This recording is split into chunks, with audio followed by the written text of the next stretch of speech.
Parliament house में हम मौजूद है। सेनेटर फैसल वाडा पार्लियामेंट हाउस पहुंच चुके हैं और आज सेनेट का इजलास भी है, उनसे गुफ्तगू करते हैं। उनकी प्रेडिक्शंस आजकल बहुत सच साबित होती हैं, तो वाडा साहब से गुफ्तगू करते हैं। फैसल वाडा साहब अभी तो 27वीं आईनी तरमीम सारे डिस्कस कर रहे थे, आपने तो 28वीं की खबर भी दे दी। क्या चाहते हैं भाई, और क्या बताऊं आपको, किस जबान में बताऊं? सारा काम आपका मैं कर रहा हूं, आप शिकवा भी फिर मुझसे आप कर रहे हैं। लोग आपको सुनना चाहते थे। बताएं, हुक्म करें सर। बताएं सर, 27वीं आईनी तरमीम फिर पास होने जा रही है। 26वीं आईनी तरमीम का भी आपने कहा था कि होगी, और 27वीं का भी आपने कहा कि हर तरह होगी, जो मर्जी कर। 26वीं पर आपने केक भी काटा था, इस बार आप क्या चाह रहे हैं, गला काट दूं? देखिए जी, 27वीं तरमीम जो है वो मुल्क की और वक्त की ज़रूरत है। अब आप कहें कि जी पहले ऊँट पे जाते थे, पैदल जाते थे, तो गाड़ी में और जहाज़ में क्यों जा रहे हैं?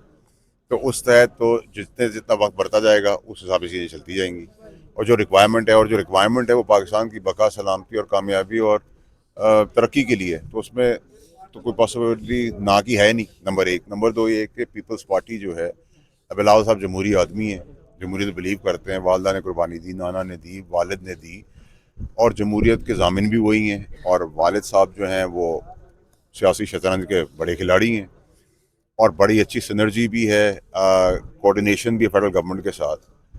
तो फिर मसला क्या है, मौलाना साहब भी जो हैं वो भी इसी तरह पाकिस्तान के खैर ख्वाह हैं, बाकी पॉलिटिकल पार्टीज़ भी हैं, और अंदर खाने तो हम आपस में डिस्कस करते ही रहते हैं कि पाकिस्तान की क्या ज़रूरत है, लाओ भाई, चलो भाई इसको पास करो, उसको पास करो। तो इशू क्या है, मुझे तो समझ नहीं आ रहा कि आप डिस्कशन में क्या कह रहे हैं। मसाला नहीं है इस बार कुछ भी, जैसे आएगी वैसे स्मूथली पास हो जाएगी। अब आप चाहते तरमीम पे रिवर्स गियर लग रहा है इसमें। देखिए, 18वीं तरमीम में कोई रिवर्स गेयर नहीं लग रहा, बिल्कुल भी रिवर्स गेयर नहीं लग रहा। ये गलत बात है, गलत बयानी है, या गलत परसेप्शन दी जा रही है। 2000 अरब रुपए, 2 ट्रिलियन फेडरल गवर्नमेंट उधार लेती है और प्रोविंसेस को देती है, और जिस तरीके से जितनी पॉपुलेशन है वहाँ की, जितने लोग हैं पैदा हो रहे हैं, ग्रोथ तो आपको पता है पाकिस्तान में बंदों की कमी नहीं है, तो उस हिसाब से वो बढ़ता चला जाता है। तो ये पॉसिबल नहीं है। अगर उसको देख लेते हैं पाकिस्तान की बका के लिए, पाकिस्तान रियलाइज़ करते हैं सब, तो उसमें भी कोई इशू नहीं है। बाकी तो कोई चीज़ ऐसी नहीं है जिसमें 18वीं तरमीम में कोई चीज़ के अंदर कोई रिवर्सल की बात हुई है, कोई भी नहीं हुई। कंसेंसस के साथ होगा, सबकी रजामंदी के साथ होगा, सब ऑन बोर्ड होंगे।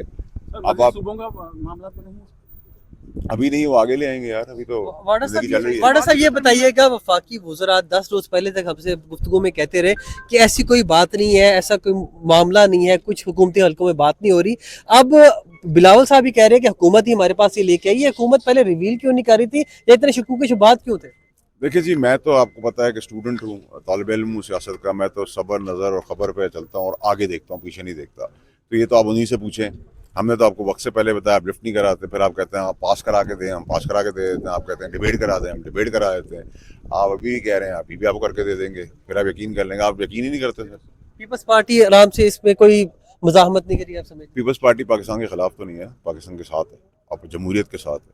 तो आप कैसे एक्सपेक्ट करते हैं कि पाकिस्तान के ख़िलाफ़ या पाकिस्तान की तरक्की की रुकावट या जमहूरियत के अंदर कोई डीरेल होने की चीज़ के अंदर पीपल्स पार्टी तो ज़ामिन है इस पूरे निज़ाम की, और कुर्बानियों की लंबी फहरिस्त है उनकी, समेत उनकी वालदा मरहूम के। तो पीटीआई काफी मुखालफत करती नजर आ रही है। पीटीआई को मुखालफत करे, छोले खाए, चने खाए, और रेवड़ियाँ भी खा लें।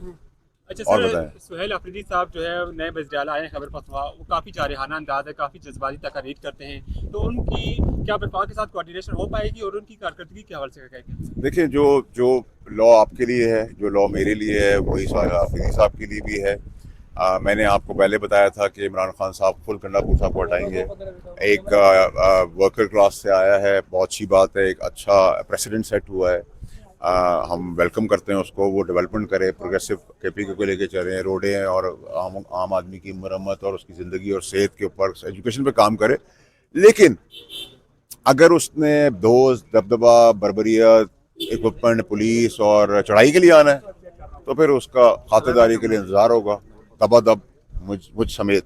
अगर मैं वो काम करूँगा तो उस समेत फेंटा चढ़ेगा, और एक प्रेसिडेंट सेट हो गया कि जो कानून में हाथ में लेगा वो टीएलपी की तरह बैन की तरफ जाएगा। तो वो भी एक का हुकूमत के पास टूल है, गवर्नर राज का भी एक टूल है, और बहुत सारे टूल हैं। तो अगर जहाराना सियासत करनी है, बदमाशी, गुंडागर्दी की, किसी को भी अब उसकी इजाज़त नहीं है। और मैं समझता हूँ कि ये बड़ी ज़्यादती और जुल्म होगा इमरान खान साहब के लिए भी, कि उनके लिए और मज़ीद मुश्किलात बढ़ जाएंगी। इमरान खान साहब का आपने तज़किरा किया है, उनके मुस्तकबिल के हवाले से आप कुछ बेहतरी देख रहे हैं, कोई नरमी, कोई लीनियंसी है उनके लिए? देखें, लीनियंसी, नरमी जो है वो तो ऊपर वाला देता है और वो हर चीज़ ऊपर वाले के हाथ में है। लेकिन अगर आप जारयाना और गुंडागर्दी की सियासत को बिलीव करेंगे तो फिर आप 2-2.5 साल पहले ही इमरान खान साहब को निकाल चुके होते हैं। मज़ीद मुश्किलात हो जाएंगी और इसका कोई हासिल रसूख नहीं होगा। तो अभी तक के हिसाब से तो मुझे कुछ नहीं नज़र आ रहा है। आप इमरान खान साहब से आपका अच्छा ताल्लुक रहा है, तो आप कोई कोशिश कर रहे हैं अंदरूनी तौर पर इमरान खान से? देखिए जी, मेरे वो लीडर थे, मेरे बॉस थे, मैं उनका बड़ा एहतराम करता हूँ। मैंने जो भी सियासत सीखी वो उनसे सीखी, वो भूल गए। मुझे याद है जो उन्होंने अच्छी चीज़ें समझाई थी और उसी हिसाब से हम चल रहे हैं। जारयाना सियासत उन्होंने ज़रूर सिखाई है। जारयाना सियासत, प्रोग्रेसिव सियासत, प्रोग्रेसिव पाकिस्तान के लिए इस्तेमाल करनी चाहिए। आज भी कोई चीज़ गलत होती है हम खड़े हो जाते हैं, लेकिन अगर वो, मैंने आपसे कहा था कि वो अगर किसी वक्त समझेंगे और अगर हम एक कतरा बराबर भी कोई चीज़ कर सकेंगे पॉजिटिव तो हम करेंगे। कोशिश की है वैसे आपने? बिल्कुल बनने चाहिए, एडमिनिस्ट्रेटिव सुविधा होने चाहिए, ये वक्त की जरूरत है। खान साहब से मुलाकात की कोशिश क्यों नहीं करते? मुझे कोशिश करने की क्या जरूरत है भाई, वो मुझे बुलाएंगे, मैं चला जाऊंगा। ना मुझे कोई रोकने वाला है ना उनको कोई मना करने वाला है। सर, मजीद सूबों की बात अगर आती है तो क्या पीपल्स पार्टी हिमायत करेगी इस तरह की? देखिए जी, अभी तो इसमें कोई ऐसी सिचुएशन है नहीं। और देखिए, आप लोगों को याद रखना चाहिए कि एक टर्म है मल्टी डोमेन। मल्टी डोमेन का मतलब है कि जो जंगी हालात हैं वो सिर्फ अब आसमानी जंग एयरफोर्स की या पानी की जंग, नेवी की या फौज की जंग ज़मीनी नहीं रही।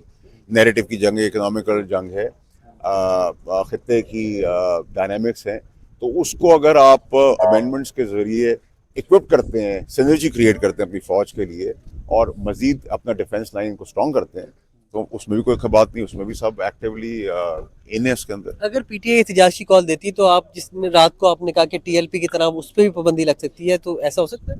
बिल्कुल क्यों नहीं हो सकता भाई, आसमान से उतरी हुई बदमाशी गुंडागर्दी को आप और मैं भी करेंगे तो हमारे साथ भी ये होगा।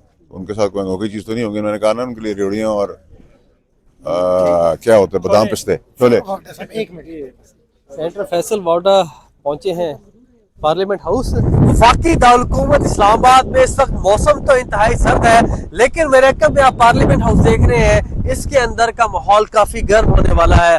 मामला कुछ यूं है कि 27वीं आईनी तरमीम के नकाद बिलावल भुट्टो जरदारी ने गुज़िश्ता रोज अपने ट्वीट में बयान कर दिए।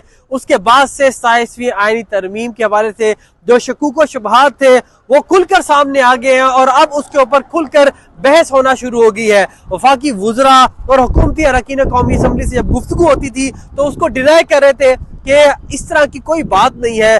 यहाँ तक कि डिप्टी प्राइम मिनिस्टर इसहाक डार ने कहा कि अभी तो 26वीं आईनी तरमीम ही हमसे हजम नहीं हो रही, तो 27वीं आईनी तरमीम कहाँ होगी।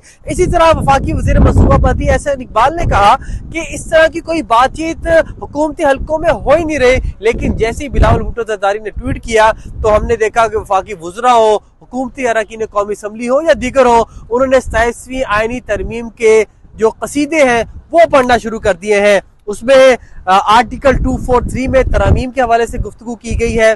साथ ही साथ ये कहा गया है कि जो कॉन्स्टिट्यूशनल कोर्ट्स है उनका क्या अमल में लाया जाएगा।